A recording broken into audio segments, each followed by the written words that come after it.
सीखेंगे past continues tense यानी जारी भूतकाल। सबसे पहले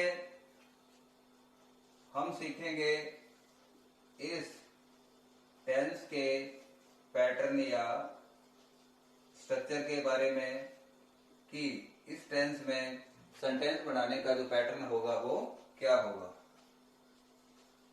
सब्जेक्ट, उसके बाद दो हेल्पिंग वर्ब्स इस टेंस में यूज होती हैं, वॉज और were. First form of the main verb और फर्स्ट फॉर्म के साथ लगेगा आईएनजी और उसके बाद ऑब्जेक्ट, और इनके अलावा अगर कोई शब्द हैं वो लिखने हैं सेंटेंस के अंत। दो हेल्पिंग वर्ब यूज होंगी इसमें, वॉज और वर, और मैन वर्ब की फर्स्ट फॉर्म के साथ लगाना है आईएनजी। कंटिन्यूज टेंस जितने भी होंगे उसमें मैन वर्ब की फर्स्ट फॉर्म के साथ हम आईएनजी लगाएंगे। प्रेजेंट कंटिन्यूज में भी हमने ईआरएम हेल्पिंग वर्ब थी, उसके बाद मैन वर्ब जब लिखी थी उसमें मैन वर्ब की फर्स्ट फॉर्म के साथ क्या लगाया था, आईएनजी। इसी प्रकार से फ्यूचर कंटिन्यूज में भी हम क्या करेंगे, मैन वर्ब की फर्स्ट फॉर्म के साथ लगाएंगे आईएनजी।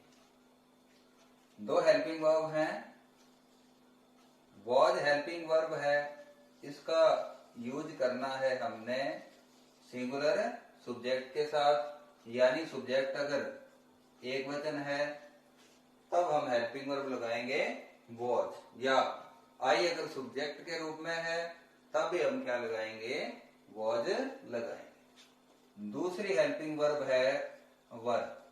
जब हमारा सब्जेक्ट प्लूरल होगा तब हम लगाएंगे वर, यानी वी, यू, दे, दो या दो से ज्यादा नेम होंगे तब हम हेल्पिंग वर्ब लगाएंगे वर। उसके बाद हमने मैन वर्ब की फर्स्ट फॉर्म लिखनी है, उसके साथ में आईएनजी लगाना है, उसके बाद लिखना है ऑब्जेक्ट।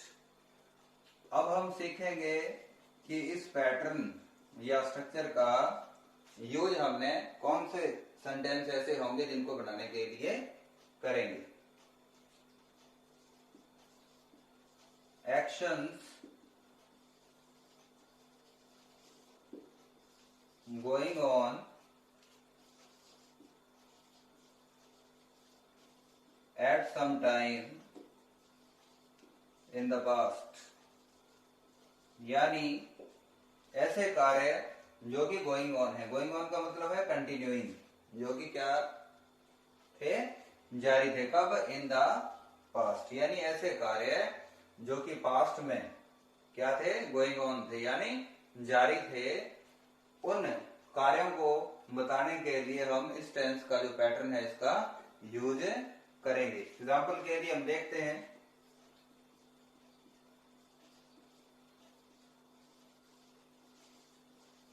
we were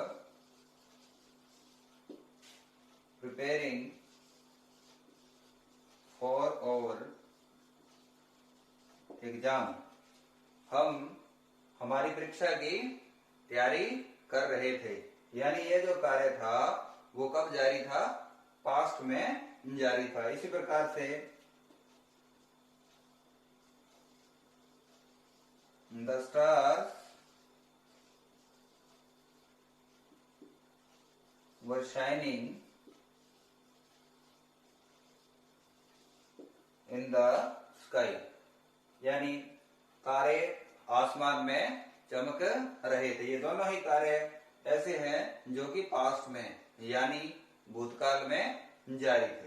3 नंबर पे हम देखते हैं सेंटेंस, कि इस पैटर्न का यूज करते हुए हम सेंटेंस किस प्रकार से बनाते हैं। सबसे पहले हमने क्या करना है, सब्जेक्ट जो है वो लिखना है जो कि कोई नाउन या प्रोनाउन होगा। उसके बाद हमने वॉज या वर हेल्पिंग वर्ब का यूज करना है। सब्जेक्ट हमारा सिंगुलर है या आई है तब लगाना है वॉज, और सब्जेक्ट हमारा प्लूरल है तब हमने हेल्पिंग वर्ब लगानी है वर। उसके बाद मैन वर्ब की फर्स्ट फॉर्म का यूज करेंगे और उसके साथ आईएनजी लगाएंगे, उसके बाद ऑब्जेक्ट और उसके बाद अदर वर्ड्स। और सेंटेंसेस में सीखेंगे कि किस प्रकार से हम सेंटेंस को नेगेटिव बनाएंगे, इंटेरोगेटिव बनाएंगे और नेगेटिव इंटेरोगेटिव बनाएंगे। एग्जाम्पल के लिए हम एक सेंटेंस लिखते हैं, जैसे पक्षी आकाश में उड़ रहे थे। ये कार्य भी पास्ट में जारी था। पक्षी आकाश में उड़ रहे थे। सबसे पहले हम हमारा जो सब्जेक्ट है वो लिखेंगे द बर्ड्स, उसके बाद हेल्पिंग वर्ब लिखेंगे, क्योंकि हमारा सब्जेक्ट जो है वो है प्लूरल, इसलिए हेल्पिंग वर्ब लगाएंगे वर्ब। फिर वर्ब लिखेंगे उड़ना, फ्लाई, उसके साथ लगाना है ING. The birds were flying. अब जो बाकी का जो पार्ट रह गया आकाश में, इसको हम लिखेंगे इन द स्काई। अब सेंटेंस को बनाना है नेगेटिव, तो हमारी हेल्पिंग वर्ब जो है वर्ब, उसके बाद हम लगाएंगे not. The birds were not flying in the sky. अब इस सेंटेंस को हमने बनाना है इंटेरोगेटिव, इसलिए हेल्पिंग वर्ब है वो। पहले लिखेंगे वर्ब, उसके बाद सब्जेक्ट लिखेंगे, उसके बाद मैन वर्ब की फर्स्ट फॉर्म और आईएनजी, उसके बाद सेंटेंस का बाकी का पार्ट और प्रश्न वाचक चिन्ह सेंटेंस के अंत में लगाएंगे। Were the birds flying in the sky. अब इस सेंटेंस को हम बनाएंगे नेगेटिव इंटेरोगेटिव। उसमें हमने क्या करना है, जो इंटेरोगेटिव सेंटेंस है उसमें केवल हमने सब्जेक्ट के बाद नॉट लगाना है। वर द बर्ड्स, उसके बाद लगाएंगे not flying in the sky. तो इस प्रकार से हम पैटर्न का यूज करते हुए सेंटेंस बनाएंगे और उसको नेगेटिव इंटेरोगेटिव और नेगेटिव इंटेरोगेटिव में चेंज।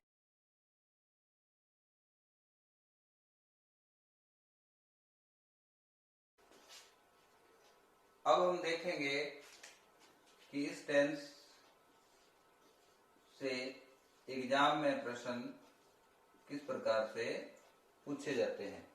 जनरली ऐसा होता है कि दो क्लॉज होते हैं, उसमें से एक क्लॉज में पास्ट कंटिन्यूस टेंस होता है। जैसे एक पॉसिबिलिटी तो ये है कि व्हेन वर्ड दिया हुआ है और इस क्लॉज में है मैन वर्ब की सेकंड फॉर्म, यानी कौन सा टेंस हुआ, पास्ट इंडेफिनिट टेंस। उसके बाद आगे वाला जो नेक्स्ट क्लॉज है उसमें पास्ट कंटिन्यूज टेंस आएगा, यानी वॉज वर्ब और मैन वर्ब की फर्स्ट फॉर्म के साथ है आईएनजी। एक पॉसिबिलिटी तो ये बनती है कि व्हेन दिया हुआ है और उसके बाद क्या है, मैन वर्ब की सेकंड फॉर्म। तो आगे हमने क्या करना है, सब्जेक्ट को देख के वॉज वर्ब लगाएंगे और उसके बाद मैन वर्ब की फर्स्ट फॉर्म के साथ क्या लगाएंगे, आईएनजी लगाएंगे। जैसे एग्जांपल के लिए एक सेंटेंस लिखा कि when I went there she was cooking food, कि जब मैं वहां गया तो वो खाना पका रही थी। इस प्रकार से हमें थोड़ा सा हिंदी में भी इसको ट्रांसलेट अगर करना आता है तो वो भी काफी हेल्पफुल होगा। ये जो क्लॉज है इसके अंदर हम देख रहे हैं कि मैन वर्ब की कौन सी फॉर्म है, सेकंड फॉर्म है, और इसमें है वॉज वर्ब, वॉज और मैन वर्ब की फर्स्ट फॉर्म के साथ क्या है, आईएनजी। क्योंकि सब्जेक्ट सिंगुलर है इसलिए क्या आएगा, वॉज आएगा और फर्स्ट फॉर्म के साथ आईएनजी लगाएंगे कि जब मैं वहां पे गया तो वो खाना पका रही थी।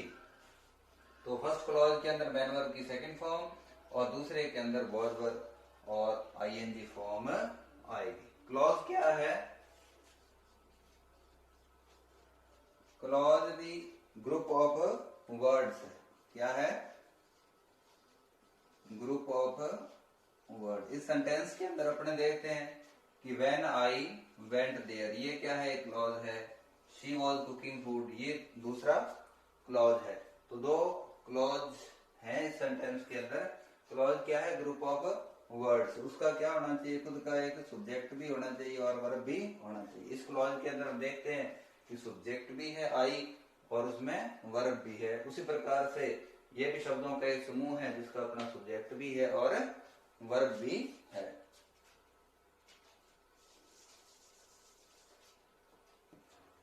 दूसरी पॉसिबिलिटी टेंस की ये बनती है कि एज या वाइल शब्द बीच में हो।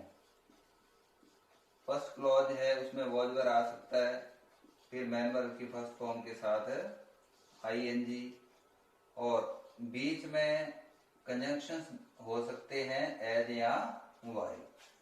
तो आगे भी क्या होगा, नेक्स्ट क्लॉज जो होगा उसमें भी हेल्पिंग वर्ब वॉज वर्ब और मैन वर्ब की फर्स्ट फॉर्म के साथ होगा आईएनजी।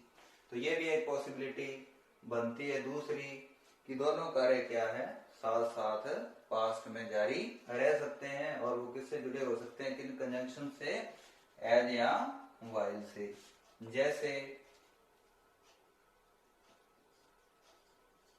he was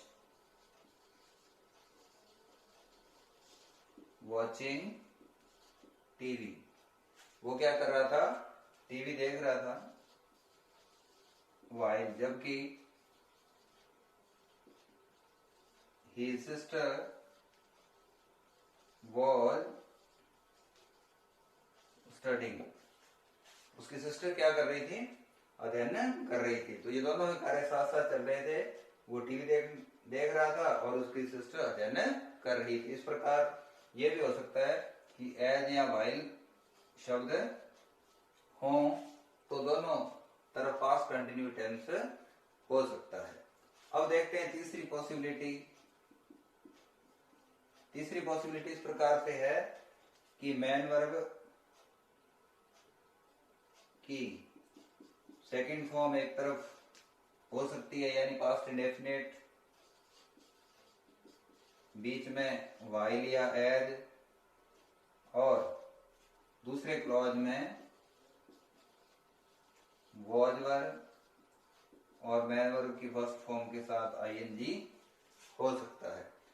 तो यहाँ पे हमें क्या करना होगा कि अगर वैन बिगिनिंग के अंदर आया है और उस तरह मैन वर्ब की सेकंड फॉर्म है तो हमें क्या करना होगा, वॉज वर्ब लगा के और ब्रैकेट में जो फर्स्ट फॉर्म दी होगी उसके साथ आईएनजी लगाना होगा। सेंटेंस को अगर हम हिंदी में ट्रांसलेट कर लेंगे तो भी काफी हेल्पफुल होगा। और हम देख लें बीच में एज या वाइल है तो एक तरफ अगर वॉज वर्ब और आईएनजी फॉर्म दी हुई है तो हमें आगे भी क्या करना है, वॉज वर्ब और आईएनजी फॉर्म ही लगानी है अगर दोनों कार्य साथ साथ चल रहे थे तब। अब थर्ड है कि मैन वर्ब की सेकंड फॉर्म पहले से दी हुई है और बीच में एज वाइल दिया हुआ है तो भी क्या होगा, वॉज वर्ब और आईएनजी फॉर्म आएगी। यानी कोई कार्य चल रहा था और बीच में ही क्या हुआ, कोई नया कार्य शुरू हो गया या नई कोई घटना होगी। जैसे the light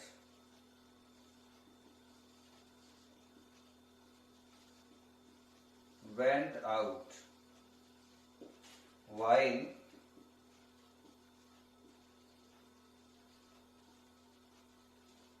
I was studying.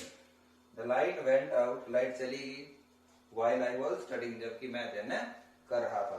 तो अध्ययन करने का जो कार्य जारी था उसके बीच में ही कोई दूसरी घटना होगी। क्या घटना होगी, लाइट के जाने की घटना। तो इस प्रकार से दो तीन पॉसिबिलिटीज हैं जो कि हमें ध्यान रखना है कि वैन आई मैन वर्ब की सेकंड फॉर्म दी हुई हो तो हमें क्या करना है, वॉज वर्ब और आईएनजी लगाना है, यानी पास्ट कंटिन्यूअस लगाना है। इसी प्रकार से पास्ट कंटिन्यूअस हो, बीच में एज या वाइल लिखा हो तो आगे भी हमने पास्ट कंटिन्यूअस यानी वॉज वर्ब और आईएनजी फॉर्म लगानी है। या मैन वर्ब की सेकंड फॉर्म पहले दी हो, एज या वाइल आ जाए तो भी हमें क्या करना है, वॉज वर्ब लगा के